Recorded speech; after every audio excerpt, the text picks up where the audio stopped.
mas tumibay ang pamilya Duterte sa gitna ng kinakaharap na krisis ni dating Pangulong Rodrigo Roa Duterte sa The Hague.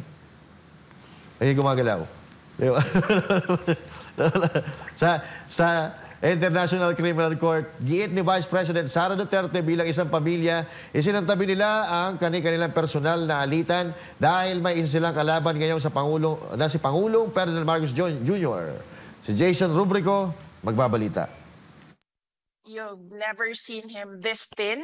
Muling nanawagan si Vice President Sara Duterte para sa pansamantalang paglaya o interim release ng kanyang ama na si dating Pangulong Rodrigo Duterte mula sa pagkakakulong sa International Criminal Court. Sa panayam ng Russian state media, inilarawan ni VP Sara ang kasalukuyang kalagayan ng kanyang ama na nakakulong ngayon sa ICC detention facility sa The Hague, Netherlands. At the moment, he's in his thinnest. You've never seen him this thin. I've seen him from pictures when he was single, and that was the thinnest that I've seen him. And this is about the same. At the time, I lost so much weight, and he has a problem with the cold and the weather in The Hague. Ayon kay VP Sara, hirap ang dating Pangulo sa pagkain at madalas ay nalulungkot sa pag-iisa at pangungulila sa pamilya.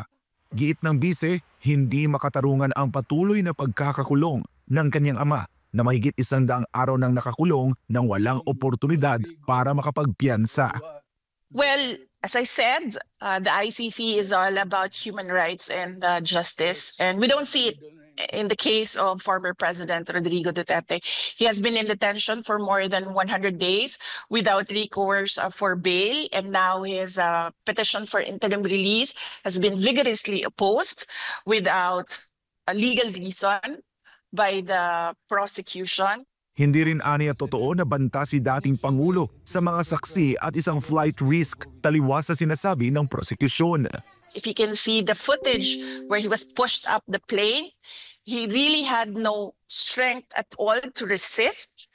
And he doesn't intend to intimidate witnesses. He hasn't done that. We all know the list of witnesses because we have information coming in from the investigations conducted by ICC investigators here in the Philippines, and he hasn't done anything for the past 2 years.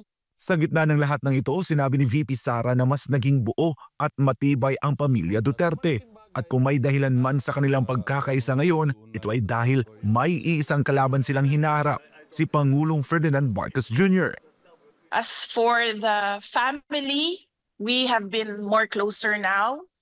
The quirk about our family is that we forget our personal differences if we have a common adversary, and at the moment that is President Bongbong Marcos. Nagpasalamat rin si VP Sara sa mga Pilipino, lalo na sa mga nasa abroad, na patuloy ang panalangin at suporta para sa dating Pangulo.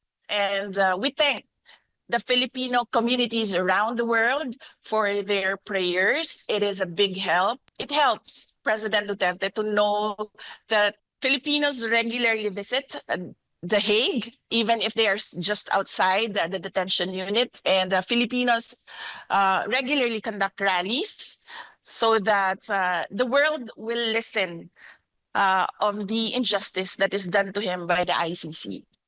Para sa Diyos at sa Pilipinas kumahal, ako si Jason Rubrico, SM9 News.